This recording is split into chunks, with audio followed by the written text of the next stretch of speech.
It's begun. Here, let's just boop 191. I shouldn't have committed this other thing. I forgot about it until like 2 hours ago. Okay, testing, testing. 1, 2, 3. All right, we're good on that. And here comes the deal. It starts in, hold on, 3, 2, 1. Another visitor. Stay a while. Stay forever. This is the Boop Show, episode 191 for October 22nd, 2018. Join us, won't you?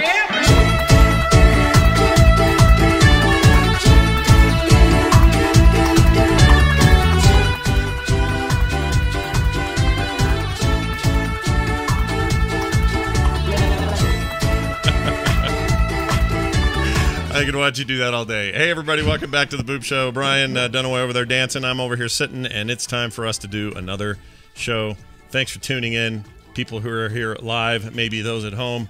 Also, hello and welcome to the show. It's nice to have you here. Brian, we're just going to jump right in this week, okay? Let's do this. Let's hit this running just like I did last week when I was playing Black Ops 4. Oh, whoa, what? Oh, right, because you rented it.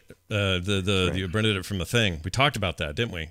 Right. Yeah, I'm still playing the legit copy of that. You know, I bought it, and I think eventually you might as well. If they build on that thing and grow it out and keep it kind of cool, I think that there may be a future for it. But then I have all kinds of questions about what's the future of Call of Duty, which is usually a yearly franchise. What do they do now? Do they keep milking this one, or they just put one out every year? I don't know.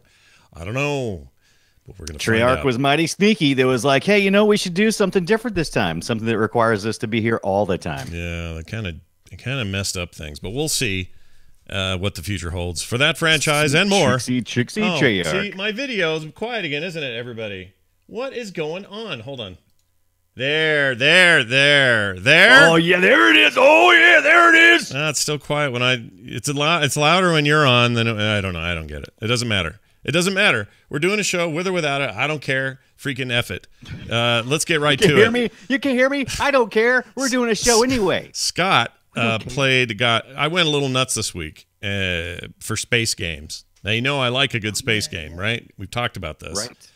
Right. Well, I like it so much that's all I played. So I'll talk about the first of the space games. I've said on previous shows that I'm always looking for a fix when it comes to trading stuff, mining an asteroid, taking its junk, going back to a station, finding out that this station in the third quadrant over here of the star system is giving me more money, more space credits for the ore I mine, so I'm going to sell it here. And while I'm here, I'm going to check the jobs board. Ooh, jobs board says there's a bunch of pirates I got to go kill and bring back proof that I did it. Sweet, I'm going to go do that. Like, that's the experience I'm always aching for. And until you're a smuggler at heart. I am a space smuggler. I'm a freelancer. I'm a privateer. I'm that guy. And so I have tried far and wide, bought and returned about 10 different games this last week. Where I thought, is this the one? Which they just love over there at Steam. It's this guy do. Again. Well, they love me look. Don't you love how easy we've made it modern times to return stuff? You used to have to go to Walmart and take stuff back, and they'd look at you and have to make it some kind of excuse. Yeah. Now you just go, I didn't like it. This is all true. Everything you say is true. So I gave up and went, well, I'm just not going to play anything until that game comes out that I'm super stoked about. The one called Red Dead Redemption. No, that I'm excited about. But space games, the Rebel Galaxy Outlaw, which looks amazing. Oh yeah. So that'll probably scratch all the itches I have, but that ain't happening until like January. And so I thought, well, what do I have in my library? Maybe there's something in here I just haven't touched in a long time. And then I remembered I have a game that I played in alpha even before it was early access. They sent me a code. It's called Starpoint Gemini Warlords. Now, there was a Gemini 1 and 2. So there were 2 other games. Didn't play those. But this Warlords game I played at the time, and it was very new and very not finished at the time. And I thought, oh, this has potential. And then I forgot about it. I put it away. I didn't think about it again. Didn't pick it up. Didn't touch it until the itch came back. And then I just had to have it. Came back the very next day. So here's what I did. I crack They that found thing out open. it was some kind of disease. Hey, bitch, can't. Oh, go ahead. What was you saying? Well, here's the deal. Now I can fly to any planet I want, space station, whatever. Pick up the jobs, go do the jobs. Starpoint. Get paid maybe? for it. Starpoint Gemini Warlords is the name, the full name. You got a system that you start in, depending on how you do it. There's a campaign and a story, but you can also sandbox it. You got a planet. You got a couple of things that are all set to go. But this game also features a mode in it that's basically like a 4X game or like an overall system economy game. So I can zoom way out and say, all right, well, how am I doing here? Oh, this sector is controlled by the Zimzams. I better go take that back. And so you go fight whatever you have to fight to get it. You got Please tell me the Zimzams are an actual faction that you have to fight. You want that to be true, but I'm sad to say it's not true. I completely made it up. But you go into the zone there, and you take some fleet with you. So you got buddies in your fleet that you've paid for, built, and now they can hang with you. You can merge or unmerge people from your fleet, but they're AI assistants that just kind of fly with me and fight with me if I need to fight. And so are they like the hype men? They like kind of jack you up when you're going. They get on the radio a lot and kind of hype you up a little bit. They like to raise they like to raise the roof, as the kids say. Yeah, raise the roof. No, they just sort of chill, and then once in a while when they're fighting, they'll go, "Hey, we're taking damage here." You know, they'll have some chatter, but it's nothing crazy. It's nothing on the level of like do a barrel roll or anything like that. No, nothing like that. A little background noise. Yeah, and the control immersion. Yeah, the control of your ship too is also very non-flight sticky. Like I kind of like it. I don't like complicated sim controls in my space games. That's not interesting to me. What's interesting to me is missions and structures and amazing exploration and stuff like that. Go ahead. How long is the? So this is always the thing that I'm always looking at when I'm playing a game like this. You can easily ruin the game for me by making me have to fly too slow, too far without jump points. How is the flight to planet to planet? How is that? So early on, you have to fly. You do have a sublight speed, which is built into any ship that you get when it's new, and it's pretty fast. And also, you don't have huge distances to travel in the beginning of the game. That stuff comes later. So in the beginning of the game, travel is not a big deal. I mean, you do travel, but it's not. It doesn't feel ridiculous. And I like that. So I'm kind of more. I kind of enjoy the methodical sort of make my way through the stars kind of progression. So I don't mind it. But I know what you're saying. Eventually, you get these jump drive things that are single-use devices. You can have many of them, depending on how much you can afford. But they'll let you jump anywhere you want, pretty much immediately anywhere in the system. So you can have those. Or there are wormholes that will take you to other systems immediately. These are natural occurrences, kind of Deep Space Nine-ish. All the wormholes. Yeah, absolutely. Yeah. So you do a lot of that. And that's sometimes a little scary. I've taken a wormhole to an area where I was clearly underpowered for what was happening out there, and that got real bad. Some people are hearing me talk about this and going to themselves, hey, Scott, aren't you basically just talking about like EVE Online? Kind of. This is a single-player game, though, entirely. The things I like about EVE are here. The big difference is it's not just a big, weird spreadsheet of strange stuff I have to learn. Like I'm legit having a really good time in here. Now, will I give two poops about this when Outlaw comes out? Probably not. I'll probably have had my fill by then because I'm ready for some next gen business here. Even though this isn't that old, it's like less than a year out. But if you think Scott's going to give one Zimzam about this when that comes, no. Yeah. No Zimzams for me. Zimzams. But the combat's fun. There's some automated stuff, so your ship can just sort of auto-fire on any enemies it encounters if you want, or you can be a little more skillful about it. I think the combat's pretty neat, actually. And getting around is just a lot of point and click and easy. Like, when you look at the map view, you can right-click the planet if you want to just go back and get more missions. Just right-click the planet, and it'll make an auto course to the thing. And it's a great game for, like, you got a little Netflix show going on the side there, and you're, like, watching that while you're traveling to some big chunk of space. And I just love this kind of thing. I don't know what it is. How come I have a feeling that you're watching Film Sack and playing this all at once and just squeezing it all in? I promise you that. I am not doing that. However, thank you for the idea. That sounds fantastic. Oh, dang it. All right. Yeah. So yeah, well, I got a few questions because I'm looking at this right now and I'm trying to see if at any point in time I have a really cool space shooter in my library because you got me thinking Yeah. maybe I do have a couple of cool ones, but I don't think I have this one. I noticed that the ships that they're showing in the screenshots are of varying size. Some of these look really massive. Yeah. Are they expecting me to believe that I'm a single pilot on some of these ships, or is on there a these little bit of ships, story? excuse me, you have people on the ships. So Okay. you have like you can board other ships. Like let's say it's a hostile ship, you can have your people board that ship and take all their stuff or hack their data or whatever the mission might be.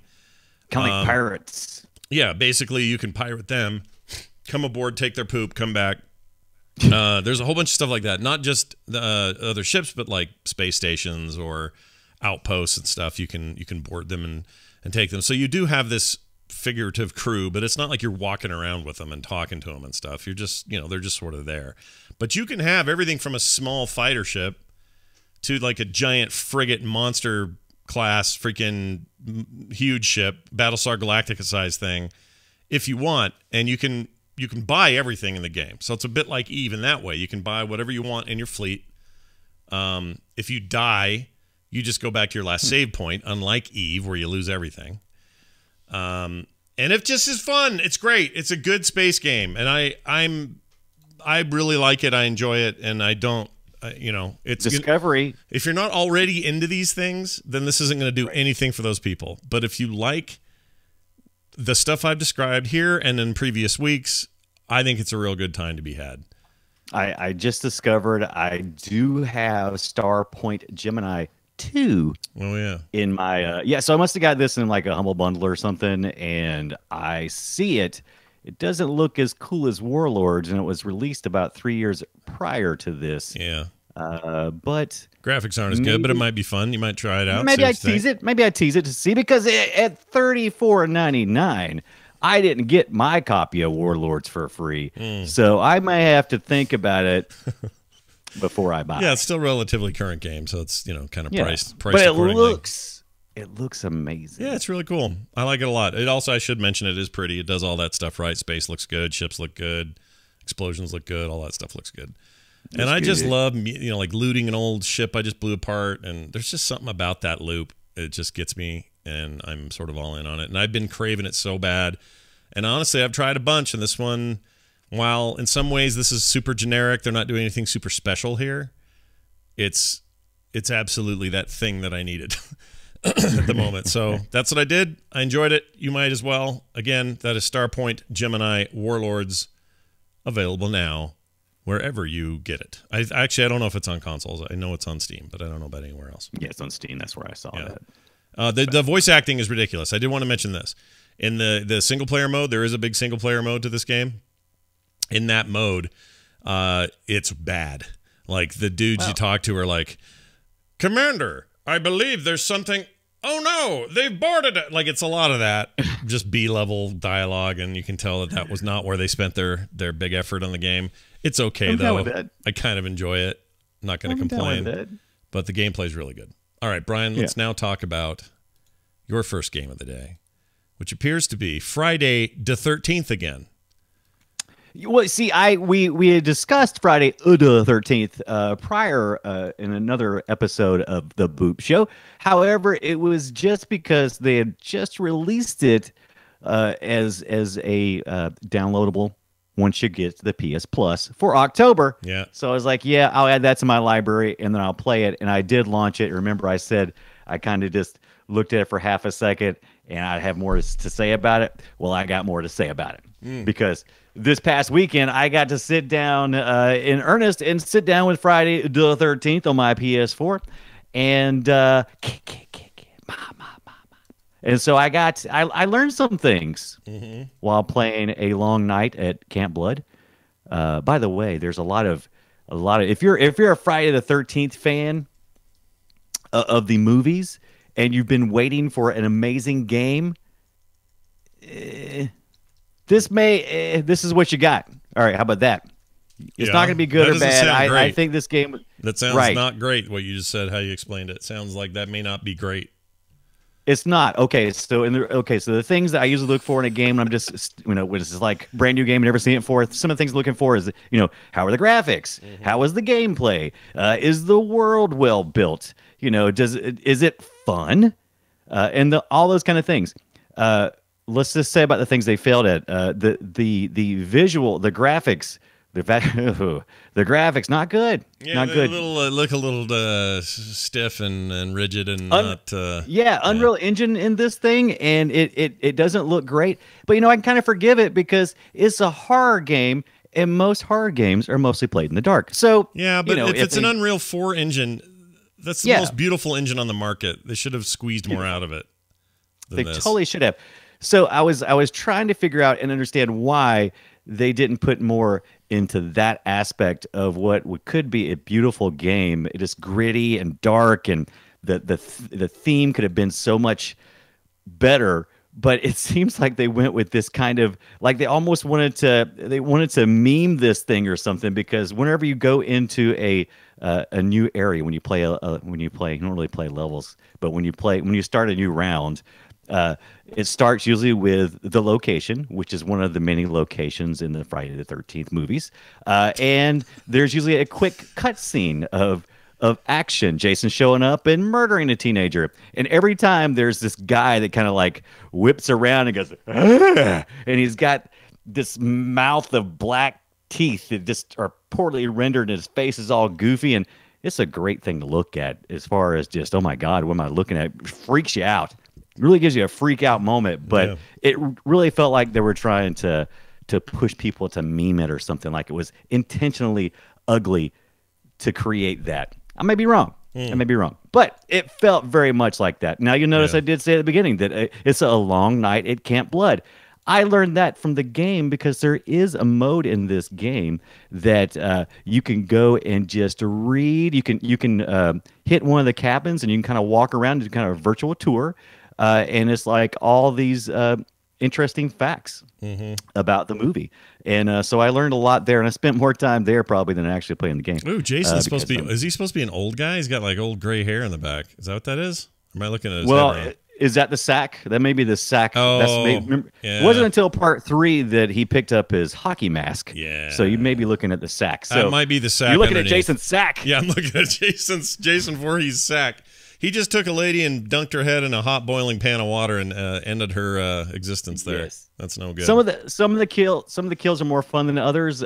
You can play in this game. You can play as Jason Voorhees, which is what I wanted to do and what everybody wants to do, or you can play as one of the survivors. In one of the modes that you can play online with up to 8 other players, you and then 8 survivors. If you're Jason, you're not going to get many chances at being Jason if you do this, because there's that many people and only one person can be Jason, and it gets picked at the very beginning of the round. Yeah. So Jason, is he OP? Of course he's OP. He's Jason Voorhees. He can't be killed. So when you're playing this game, Jason is like he can't be really killed. I've read that you can kill him. I haven't seen how yet, not in the game. So I played most of my time with that mode. I played as a survivor, and that was a lot of fun. I enjoyed being chased by someone who is way overpowered and had skills. Ugh, it stresses me out. Eventually, It's like Dead by it Daylight. really- That other game's just like Right. this, and it scares the poop out of me every time I play it. it is kind of a Dead by Daylight thing, and what you're trying to do is you're trying to survive. So you have all these cabins that are set up in the camp, and so you'll go into a cabin that kind of affords you a little bit of protection, because the person playing Jason has to come to the doors, and if it's locked, he has to chop through the axe, and you have time enough to jump out one of the many windows, which I've done many times. And plus, you also can kind of team up with other people, and you kind of just have this natural bunching abilities. You kind of like all just bunch together in one area, and if anybody's close to Jason, they always take a couple of shots, and lots of times that'll slow him down. There's things you can do, like you can throw firecrackers at Jason, and that'll stun him, and you can run away. You can pick up bats and machetes and other things and chop him. And if you're lucky, you move a little faster than him. Usually, you'll hit it one time, and you'll run. You'll all run. Now, of course, you can imagine these are all time-limited games. It's usually about 15 minutes per round, and you want to be able to escape. But there's a way that you can escape without just surviving through the night. You can also fix one of the cars that are there. There's two, and you can fix one of the cars by bringing a battery to put in it. There's a little bit of wrench work involved, and there's gas you have to put in the car. Once you do that, remember that kind of like Left 4 Dead kind of thing. Remember having run around in Left 4 Dead 2 and getting the gas canisters while the zombies were chasing you around and loading up the car and getting the hell out of Dodge. Yeah, over here. I'm reloading. Reloading. Over here. Yeah, that right. whole thing.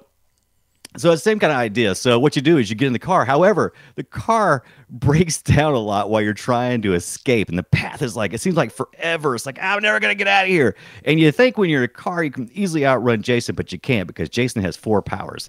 A couple of his powers are he can stalk you. So he'll go into a stalker mode. And generally when you're playing against Jason, he will be making his little theme music. So when he gets nearby as a victim, you can hear it. It's like, right? And so you're freaking out a little bit, and your character will start kind of screaming and stuff. Their heart will start racing, and they'll start making a little bit more noise, which makes it easier for Jason to find you too, by the way. But you can put him in a stalker mode where you don't make any noise at all, and you can sneak up on the campers if you're lucky. Did you do any of the single player stuff, or did you do just multiplayer? Like, what have you done? I did a single player where you play against bots. Yeah. I enjoyed that because it allowed me to play Jason comfortably, because when I was in multiplayer mode playing Jason, I was sucking it because everybody else, I had just started this past weekend to play it really, where I put in some time to it, and everybody is really good at dodging, getting away, and I out of 15 minutes only killed one person. Oh. Out of the whole 15 minutes, and every time I'd played before as a victim, almost always every Jason would win. So I was like the worst Jason ever. I think the one guy just died so he could get out of the game. That was it. Just kill me already. Freaking screw this. Yeah, I can right. see that. So, but man, it is a lot of fun. The game mechanic of it is a lot of fun. Playing the game, success. I give that a check mark. Yes, you did get me at that. Okay. However, it's any type of story, not really. But how much story do you really need when you're playing a Friday the 13th? What do you really need? How many of those movies really had much of a story either? It was just like kill a bunch of teenagers, do something dumb, and then get killed. Yeah, but I think they could have went a little bit deeper with that, but they didn't go too deep. And I was really wishing the kill shots would be more intense. Now there are a couple of kill shots where if you're in the right place near a certain object like a fireplace or a car where there's a hood, if you move the victim in the right place, because you can grab them as Jason, and if you move them in the right place, you can do these extra cool kills. But all my kills were like me holding up somebody and then taking my knife and going stab, stab, stab, stab, stab like 20 times. Yeah, it was okay kill, but it wasn't very satisfactory. It didn't feel like I was really Jason Voorhees.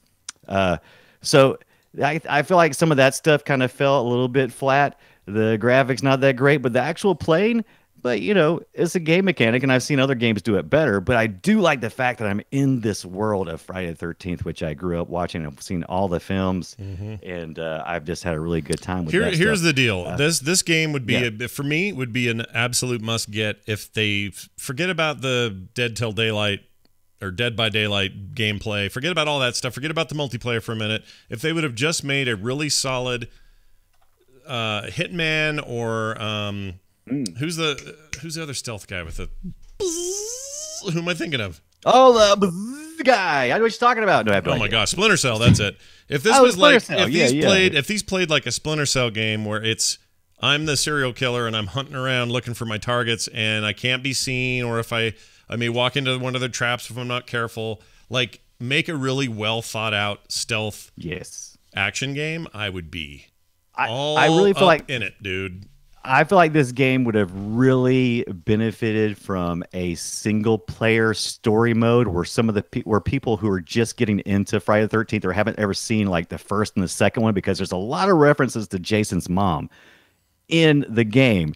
She's really only a factor in the first couple of ones. Matter of fact, you don't even see Jason Voorhees except for like just a little quick shot at the very end of Friday the 13th, the first one. Yeah. He's not even in it. And then the Jason we really know doesn't really come around until like part 3 and 4. Yeah. So there's backstory that would have made this game so layered, because this is a game that I think the fans of the series would have really loved. and I feel like they kind of failed a little bit on that because I feel like the training in this is substandard. Yeah. It has a lot of complicated mechanics that kind of it takes you a while to learn them, and it's not a good place to learn that when you're playing online. That's the worst place to try to learn. What is morph? What is sense? What is shift? I don't know none of these things. These words don't even make any sense. Morph is where there's like these cooldown abilities, and they have to warm up first. And one ability is called morph, which allows you to jump anywhere on the minimap, which is cool. But morph, what is that? That doesn't make any sense. And then there's like the sense where you can sense the players and figure out where they're at. And so you'll kind of see like these heat signatures on the map or on the screen, and you kind of head in that direction. And then there's kind of like little pings and things, like little circle pings that show you an idea of where people are at. Yeah. I feel like if they've given us maybe a single player with a little bit of tutorial and kind of got our feet wet into doing that stuff, I would have had a much better time. And as it was, I was ready to quit. I'm like, I don't want to play this anymore. I hate playing Jason. As a matter of fact, when they picked me for Jason, I was like, I don't want to do this. I want to be a camper. You were saying to yourself. I want to be a camper. While people who have perfected, it's easy to be a camper. Mm-hmm. Camper's super easy. All the instructions you get for how to play the game are screenshots and long, verbose dialogue.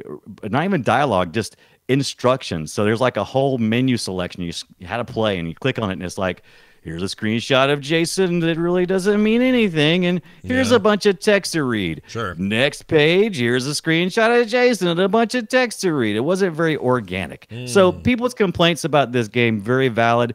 But if you're a Friday the 13th fan and you have PlayStation Plus, what's your excuse? None. Click. It's free. Download. It's free. Play. Get it. Play for it. Do it. No. Don't pay for it. Play for it. No, don't. Yeah, don't pay for it. Friday the 13th. But no, it was...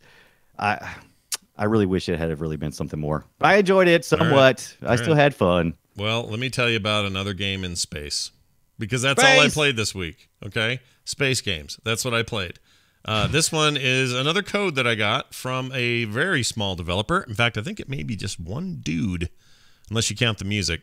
But it's called Adios Amigos, or the more proper way of saying it is Adios Amigos, because... Adios is the name of your ship, and it's obviously a play on words, right? But you're in space. It's a much more goofy affair, although I think the art style is pretty neat. And the way it works is this. You start with a little dude, and you pick a little, like a mini ship, like a kind of a crap ship, and your job is to go from planet to planet using some Newtonian physics. Like you got to hit orbits just right to land them. It's not super hard or anything, but you got to, you can't just willy-nilly around there. But then it kind of becomes a little bit of a lunar lander mini game to get to the planet. And then once you've gotten to the planet, you need to reap the planet's resources. And it's just this 2D round planet you run around on with your little cartoon man. And if there's a rock or a stone, you can scan it. It gives you information that you need. It helps refuel your energy. And your fuel, rather. And if you're on the cold or the dark side of the planet, sometimes it's too cold over there and you're going to die.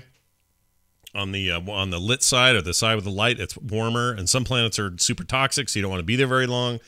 Like, there's different kinds of planet types. They're all randomized. And it's kind of a roguelike in a way. You also get a grappling hook that poops out the bottom of your thing. And then you can shoot that grappling hook into a giant stone and move the stone. And under the stone might be some technology you can use. So anyway, you strip the planet clean of its resources, scan all of its animal life, and then eventually it will give you, it won't take very long either, and you can exit the ship, I should mention. So you can do a lot with the ship, but then also you can fly around as your little dude. You have a jetpack, and you can actually be on the ground. Some things you have to do on the ground, like you have to repair your ship. You have to be out of the ship to do that. You can teleport to your ship from anywhere on the planet. There's fuel in lots of places. You want to go get that fuel. It uses crazy physics for everything I'm describing, so it's a little goofy and kind of fun in that way, because you don't know when something's going to tip over and smush you. What else? Z drive. Oh, that's the thing. You got to fill up your Z drive, and your Z drive is your cue to get the H off the planet. Get into your ship, fly out of there, and Z jump, and that sends you 1 light year away. And the goal is to get as many light years back home as possible. So when Just raping and pillaging is what it sounds like. yeah, Just- so you leave the planet, it goes shoo, and you got to be careful. Don't hit Z drive while you're right in front of a rock or a planet or a station because you'll slam into it and get hurt. But you fly to the next star system, go find some more planets to pillage, get your Z drive refilled, take off again, try to get home. The planets get harder and harder as you progress, and it's really that loop. That's the simple way Right. the game works. And I like it a lot. It's really, I like the art style. This art style beats Friday the 13th like by a mile. Well, it's pretty For good what for it's what going it's for. for. Yeah. Right. The only complaint I have about it is I think your little dude is kind of basic, and he's kind of a stick figure, which kind of bugs me a little bit. But everything Right. else in it, the ship, the way the planets look up close, the galaxy view, like that stuff's all really cool. It's got a nice little soundtrack, like just kind of a fun, goofy thing going on, and landing on planets is fun. Finding a new planet, landing on it, and it's kind of like Little Big Planet when you get there, or not Little Big Planet, more like Mario Galaxy. It's kind of like that, where you just have this overly sized dude who can run around the surface of this planet, collect all this stuff, and go away. It's a very odd little game. Oh, you collect hats. I should have mentioned the hats. You collect hats. Oh, you can't miss the hats. Yeah. By the way, my favorite feature on the store listing on Steam for Adios Amigos or Adios Amigos is got to be no weapons or killing, parentheses, although horrible accidents may occur. Did you incur any horrible accidents? Yeah, I've died lots of times, and that's the whole point of the game. Is if you die, you earn you get some stuff that you take back with you for the next run. So Right. very roguelike in that way, and I'm already big on those. One of the worst accidents I had though was I was on a relatively small planet with it was more like a moon, and it had low Right. gravity. So I thought, oh, I'll just jump like I do everywhere, and I jumped and I flew right out of gravity and died in cold space. It sucked. So there was that. But it's a So cool when little you game. did that, did your character burn up or freeze or explode or any other myths that happen to the bodies when you're going in vacuum? He just died. He just died out Just there. died. I did get to.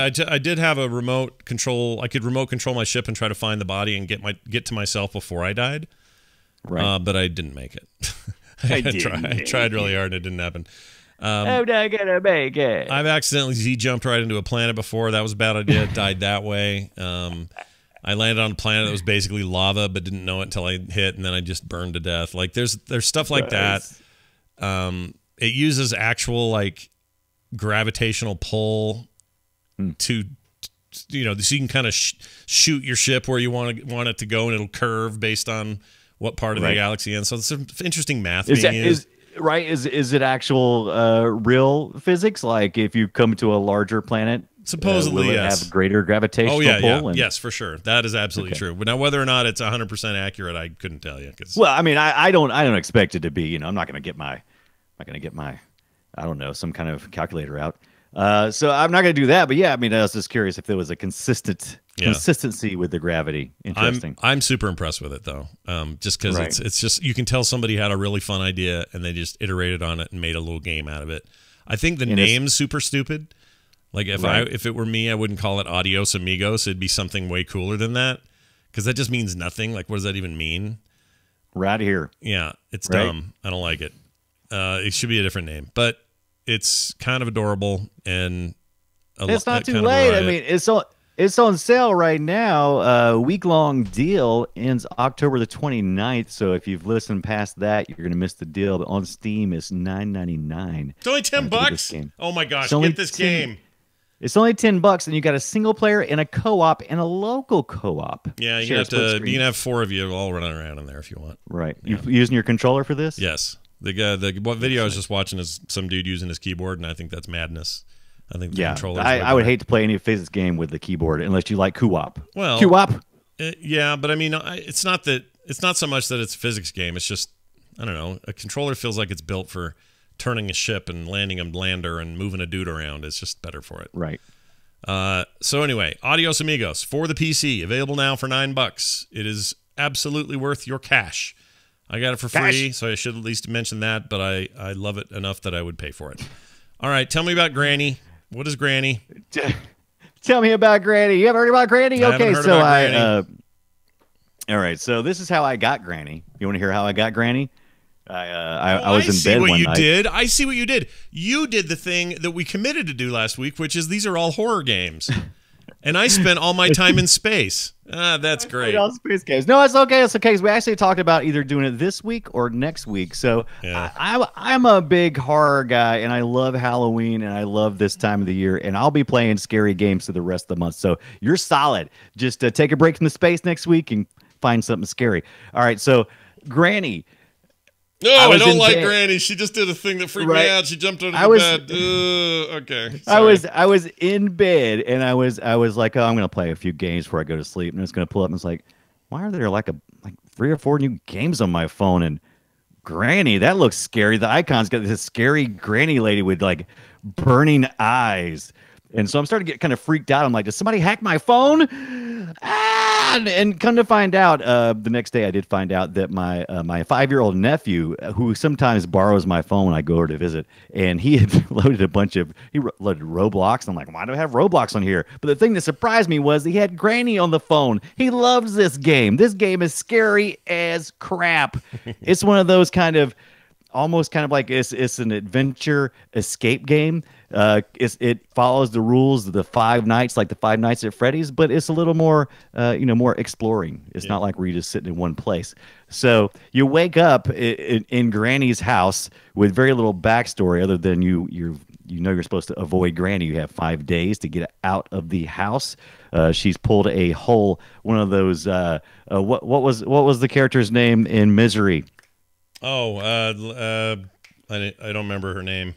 Right. I don't know what your relationship to Granny is, but you are in Granny's house and you got to get out. And the problem is everything you touch falls over and makes a noise, and Granny comes running and you can't escape. Because once she is on to you, she is on, and you can run sometimes. Sometimes there's just enough give in the running away that you think maybe for a second, I can climb under that bed. And that's usually how you get away. You can either like climb under beds. If you get close enough to a bed, you can hit a button and you can jump under the bed. Or if you're near a closet, you can jump in there. And Granny just does all these great jump scares because you don't think you've made that much noise. You're like, oh, I just knocked over that little pin. No big deal. Granny surely won't come. There she is. There she is. Yeah. And she'll just like all in your face, and she murder stabs you in the face. Murder stab. What's the difference between this and like the long-armed guy?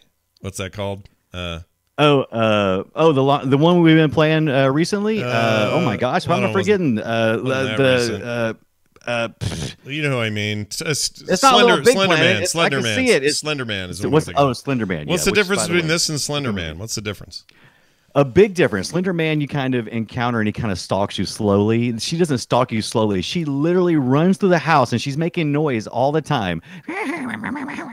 And so that's how you avoid her for the most part. The problem is not avoiding Granny usually. Usually it's pretty easy to figure out where she's at in the house. It's the things that are around you when you think, because it's a very dark game. You can't really see too well. Even when you bump up the gamma all the way to the top, you're like, you'll be walking around a corner and you accidentally just bump a little table. Next thing you know, Granny's all in your face stabbing you.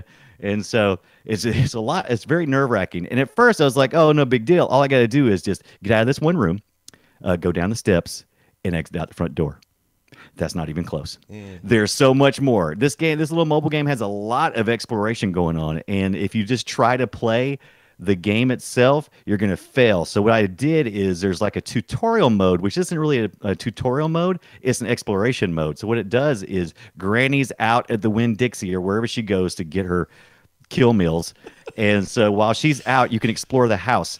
You only can carry one object at a time, so there's certain tasks that you need to accomplish. Like there's a shotgun you can put together to kill Granny. Apparently, I haven't done it yet, but there's a location in one part of the house where you can put a shotgun together, but you only can carry one object at a time. The shotgun is in 3 pieces and is scattered throughout the house. Yeah. As you're walking through the house, there are not only objects you have to avoid, like tables and pictures and different things. There's also, she set up tripwires, which you can't really see until you're aware where they're at. There's different ways to get out of the house. Like you can put together once again, hey, anytime there's a scary movie, there's always or a scary game, it seems like it's time to put some batteries in a car and fix the car so you can get out of there. And there's no different here. There's a car down the basement that you can get to and get in and go. by the way, this is going to come as no surprise because I was like, I was worried about spoilers, but I'm not worried about this spoiler.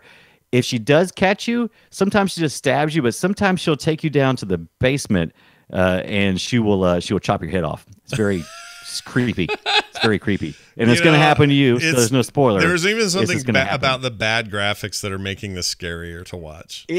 I do believe I started drawing that conclusion too after playing Friday the 13th, and like, these graphics are supposed to make me feel, uneasy or disturbed, and is that what they're doing, Granny? Because Granny is like she's just gross. I mean, it'd be easy to make a Granny look scary, but this just looks weird and unsettling because she's got like that nightgown thing on, and she doesn't really move her arms until she gets right up on you. It's like, ah! Yeah, I don't like her one bit. It's good though. Oh, you got to play this in bed. Oh yeah, you got to play the Granny in bed with the lights turned off and the headphones on. And because, like I said, it's really quiet, and you can hear her off in the distance, and she's doing things. You can kind of tell which room she's in, and you can kind of skirt past her.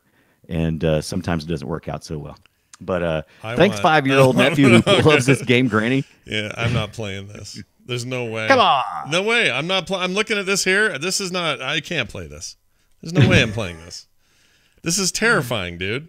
And it's stupid. So much it's fun, on a dumb though. phone. Oh, no, see, you and horror games get along better than me and horror games get along. Yeah, I just can't do see it. that. All right, Granny, There's a on lot the of fun. phone, available. Is it iOS as well, or just your I Android? didn't check it for my iOS device because, like I said, I didn't actually install it, which is usually what I do. It was installed for me. It looks like Granny is on the App Store. It's free with ads on the Android. It looks like the same over here. And you can also remove the ads. The ads were not too intrusive, but when they do come up, man, they're a nightmare to close.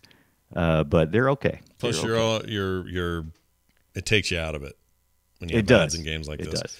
Literally, because by it the took me way, to the Play Store like 20 times. That Next time. reminds me, chat room, someone in the chat just asked, did I end up getting a key for Resident Evil? Yes, somebody coughed one up. And I now have And to which play Resident Evil is that? it. Let me see if I 7, have the that. new one. 7. The new one, Where is it? yeah.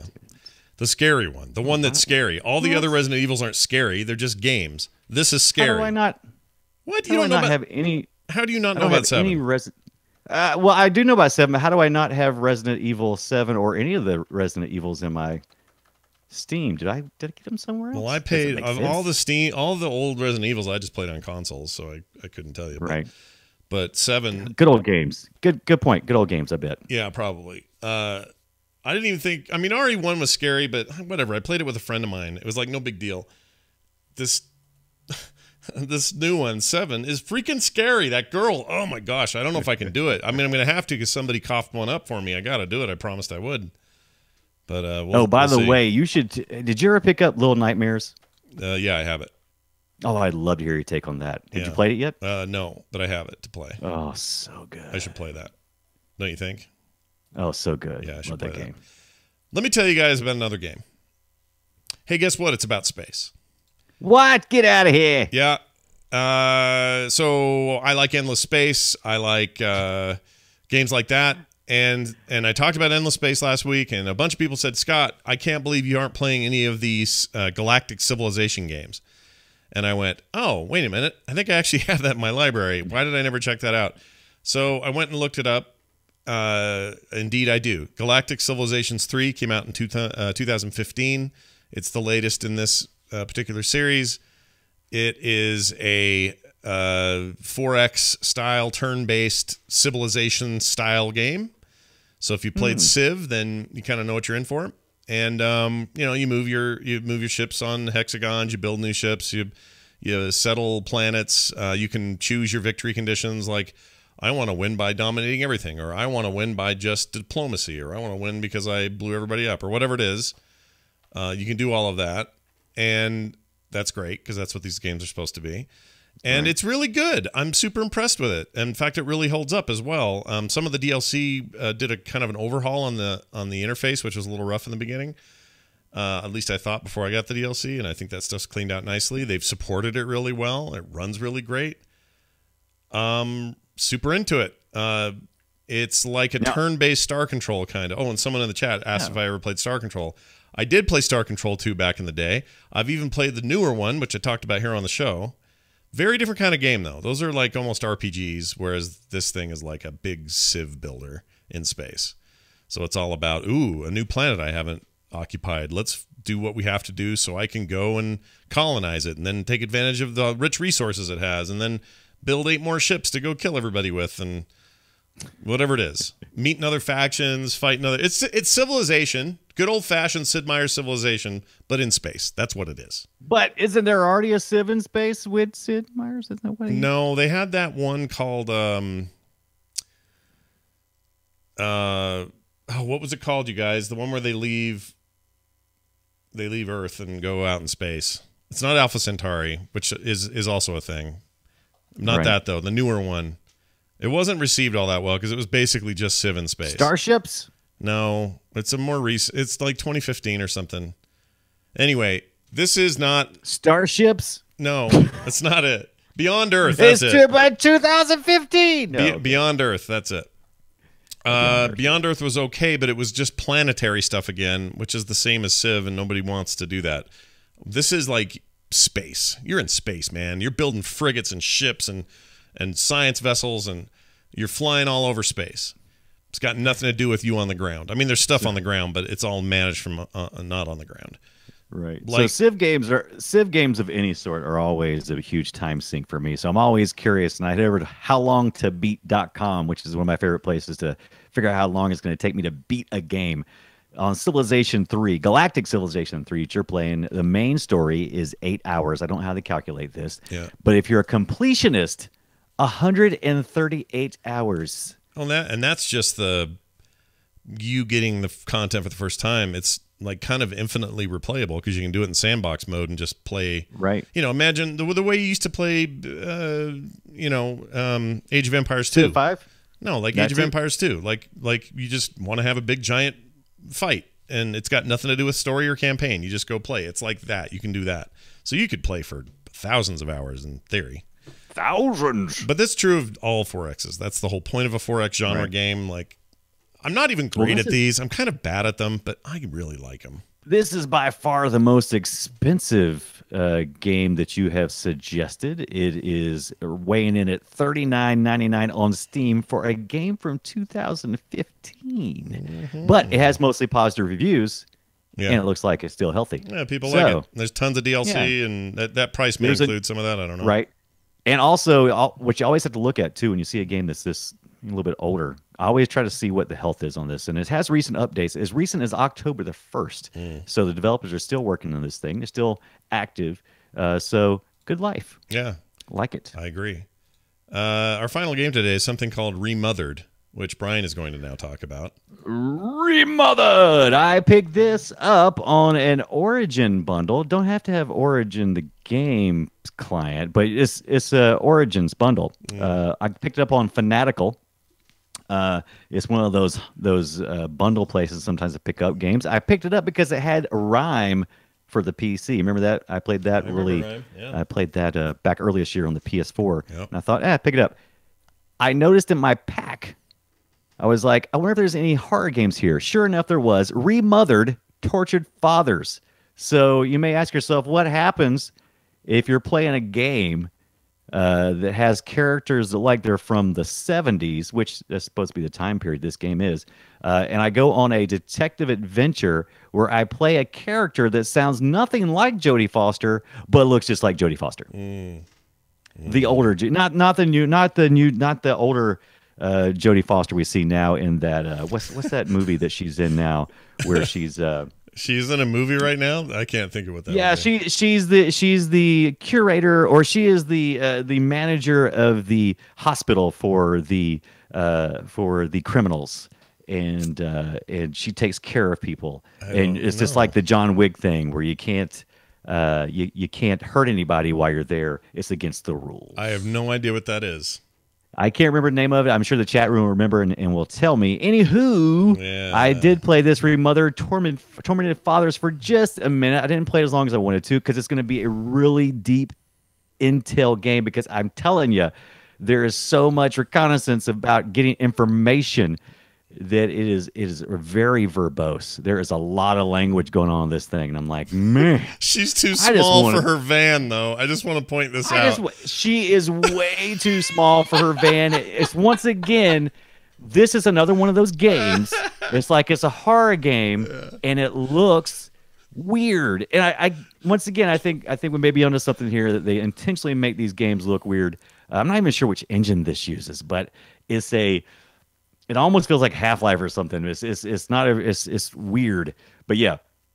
Oh my gosh! And there's like at the very beginning, it is very 70s moody. It's atmospheric because there's like 5 minutes of her standing outside the van smoking a cigarette. Yeah, looking like the tiniest person next to the world's largest looking like van. the tiniest person, totally like a Jodie Foster lookalike. So anyway, what you're doing is it drops you off. The game starts you off, and you're outside this mansion, and you run across this poster of a missing child and kind of get a little backstory there, and then you go into the mansion after being buzzed in because there's gates and everything that keeps you from going in. You get inside, and you start telling lies apparently to the people there, because what you're there saying you're following up with the old man who is in poor health and is under investigation for his missing daughter and all these things that his company that he owned, and there was pollution and there's lawsuits against him, and his business partner cheated him, and there's all this rich deep story going on, but it's like really bubbling up fast, and you're lying your ass off apparently, because after the first cutscene you find out that you're a big fat liar and they run you off. I think she's the future granny. I think that's what this is. She is totally a future granny. It's funny because I believe at the beginning of the game there is a very short bookend of where there's a character that is in a old person's home, and she looks just like McGarnacle.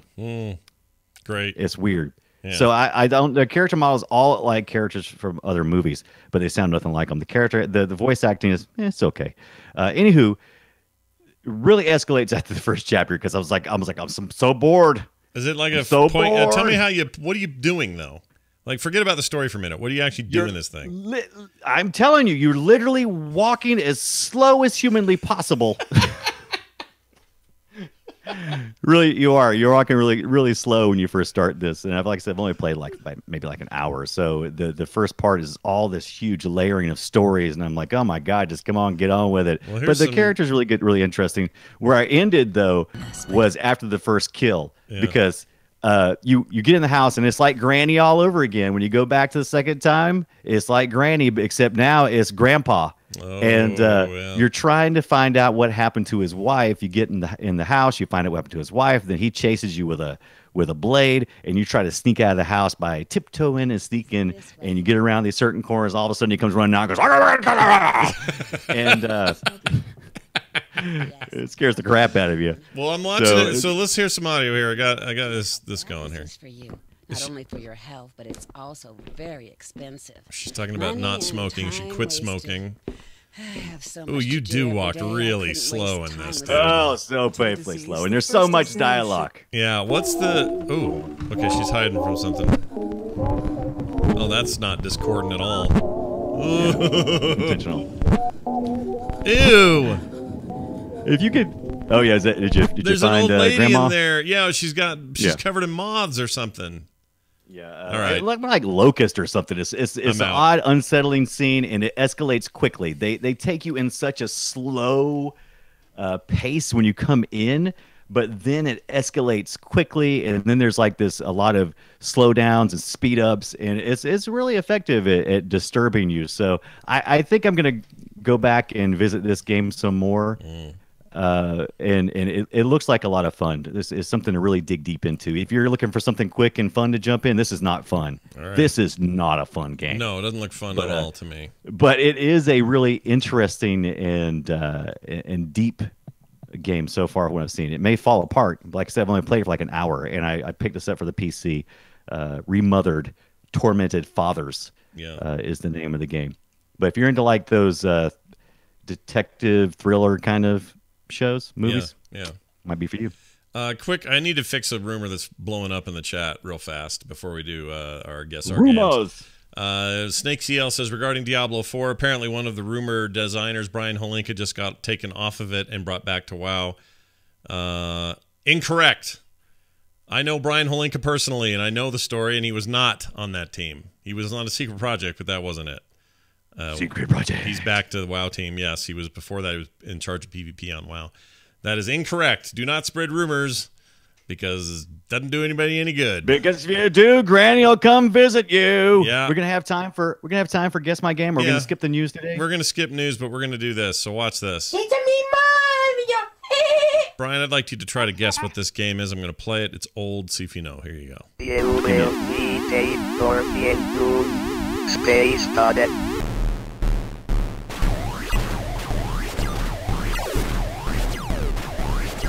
Sounds real familiar. I or the robot and or are unbeatable. You have any ideas? No, it sounds like the later years of arcades, though. Was this an arcade game? It was. It's a little game called Gorf. Do you remember Gorf? Gorf! Of course, Yeah. Gorf. Who doesn't love Gorf? Oh, I used to love Gorf too, but I never really played it in the arcade. It seems like I played it later, like in a. Was it like a was it like for the Commodore 64? Was there a port for that? It seems like I had played it at home somewhere. There may Or have was it been. for That the- may have been a home. There may have been a home version of that. I'm not sure. It might have been the 2600. The weird thing is, it was kind of a parody of like Galaga, Galaxian, Yeah. Space Invaders, all kind of mashed up. It was. I don't know if it was all done by the same people who own the rights to any of that, but it sure didn't seem like it. It seemed like they were. I love this game so much. I haven't played it. I mean, I was so young when I played this game. It's just ridiculous. You were but a wee boy. A wee boy, and I played the crap out of it, and I love that ship. That ship is just so iconic in my mind. Yeah. Of how it looks. This is a hell of a thing. All right, I'm going to play yours. Let's see if I can figure it out. Here we go.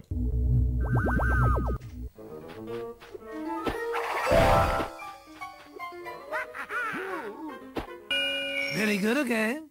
Collect 3 more Kermaster amulet pieces so you can start getting pushy.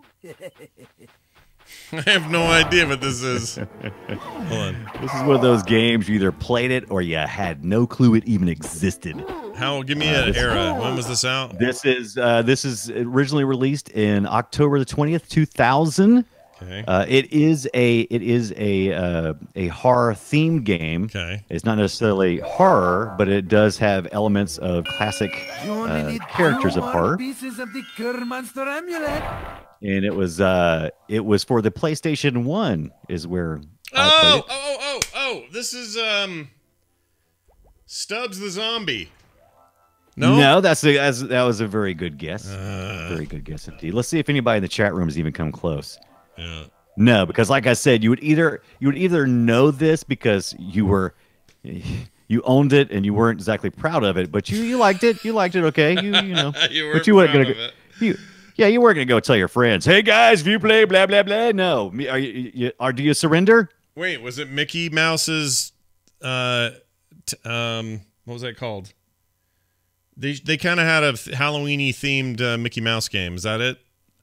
No, but it is owned by the same company now, Disney. even though it was not at that point. All right, I give up. What is it? All right, so we were playing Muppet Monster Adventure. I was hoping, I was hoping my friend there we could understand what he was saying, but I figured you wouldn't be able to hear him say Kermonster. Kermonster. Referring to the Kermit monster. So there's a that you can Kermit convert Mont. into. Okay, now I kind of want to see this game. Yeah, it's an amazing game. Either, like I said, you either owned it or you had no clue it existed. Yeah, that's and crazy. If you had it, you played it, but you didn't go telling your friends. Guess what I got? All right, well, who knew that there would be a thing like that? Fantastic. All right, I'm going to rip through this news real quick because I actually think this is interesting. Shadow of the Tomb Raider got bombed with negative reviews, and I couldn't figure out why. But I was also eyeing it because it was on sale. I thought, oh, hey, look at it. It's back at the top of the charts. What's going on? Why is it on sale? This game's only been out less than 30 days.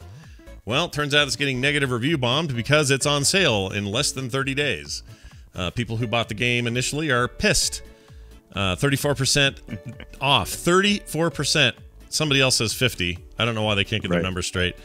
But people are mad because a lot of them bought the game a month ago at full price of $59.99, and the game is suddenly near half off a month later, and they're pissed. So I don't know if any of those... They're writing... They're writing... I really wish that we as a people gamers Yeah, could we the people. agree. We could all agree that we're going to review games independently of the distributor or the businesses, unless it's actually impacting our gameplay. Like if the game is fundamentally broken, I think that would be you would definitely complain about the company's response time, whether they're doing anything about it, because it just totally breaks the game. But not liking the fact that the game shipped a day late, or or it they went on sale too soon for you. I like to see those reviews kind of Welcome to video disappear. games, baby. This is video games Right. for you. This is what this crowd wants. They want to freak out about stuff. I Yeah. kind of get it though. Like you don't want to hear that the game you spent $59 on is now $39. Like you would like to have heard that before you spent your money. Yes. Because a $20 head start for 30 days is kind of a raw deal. Right. So I kind of get it. It is also kind of unusual. They don't usually do the sale this quick. So I'm curious at how Amazon and other stores may handle this. I know that if you pre-order it from certain places, you would certainly have no recourse. But Amazon does allow you. It does have like a sliding scale on pre-orders, and I'm not sure how long that goes after the game has been released. I'm not sure if it's even available. But I'd be it interested feels like to hear they're something going out of business sale on Tomb Raider stuff. Like Rise of the Yeah. Tomb Raider, the last one's only $15 right now. That's like nothing. Yeah. It is back up to full price now. It was a limited sale. I don't get But- mad when products I buy go on sale or lose their value. I just assume that when I'm paying full price for something, it is to get a head start. And if it's only a week head start, then I would probably prefer a longer head start. But I'm not going to be mad about it. I just think if you really want a Tomb Raider, you bought it the day it came out and you played the hell out of it and you loved it. you got your supported the $59 business that you liked, and, Yeah. and you did it. If you get upset about them suddenly ganking the price on you, it's obvious. Usually, the reason they do, maybe I know a little bit too much about business. Maybe that's the problem, because I'm like, oh, they put it on sale because they didn't move enough, and supply and demand. Well, that's definitely a problem that's not tracking yeah. very well. And the chat room reminds me of this. It's selling worse than any of the modern Tomb Raider games have. Right. And part of that is, maybe a little saturation. They're not trying to. I don't think anybody's trying to stick it to anybody. No. I don't think so at I all. understand. I think they're just like, well, shit, we didn't hit our goals. Let's sell more of these by putting it on sale for a week. So, Right. Hey, what are you going to do? And you can only leave a review for it if you've played it. So Yes. it's not just which would be the people that probably pre-ordered it, because that would be the people that were mad. Yeah, early adopters, Ah. mad. Real quick here, I got an email from John. Wrote in, says, so I bought Invisible Ink on my iPad. Probably the best $5 I've spent on the App Store. Thanks for the recommendation. Keep up with all the suggestions. I'm a 43-year-old dad gamer, and releases come and go, but I often miss them. What's important is not the new, but the good. I love that you guys talk about games from a couple of years ago. John, well, I agree, John. And Invisible Ink, I didn't say it at the top of the show, but I actually played a bunch of that again because just talking about it makes me want to play it. I still love that game. Oh, it's so good. Played that on PC. I have it on the iPad as well. An incredible game. Here's another email from Daniel. It says, as a Redbox employee, I would just like to personally thank Brian for keeping me employed and able to afford feeding my son, whose name is Link. Keep renting games, Brian. I need to keep my job. Love the show, though. Daniel. Believe it, man. I will keep renting those Redbox movies as long as them demos ain't available. They keep renting them. You'll keep renting them. I'll keep renting them. I'm loving that deal, man. 3 days for $7. I mean, that's my weekend, man.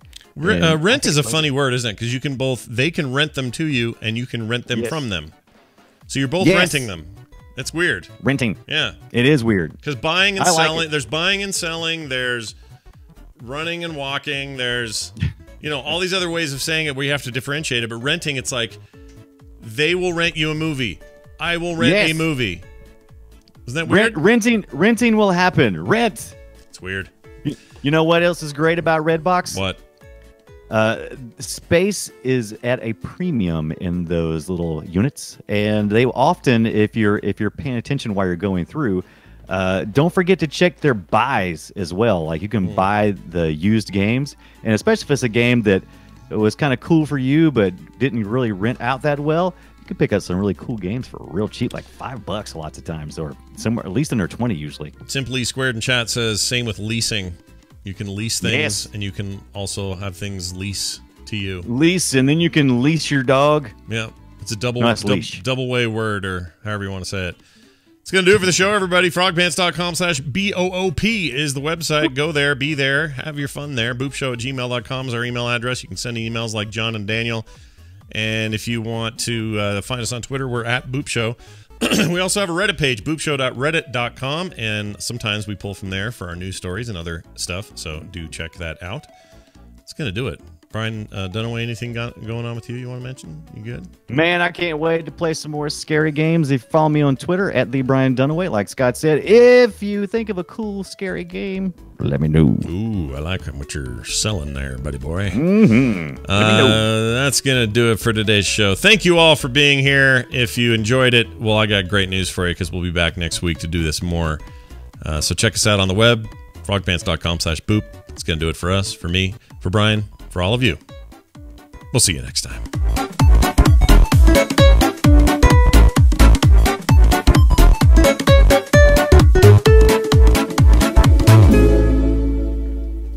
This show is part of the Frog Pants Network. Frog Pants Network. Get more shows like this at frogpants.com. I don't like Steam. Yeah, dude. Yeah, I dude. don't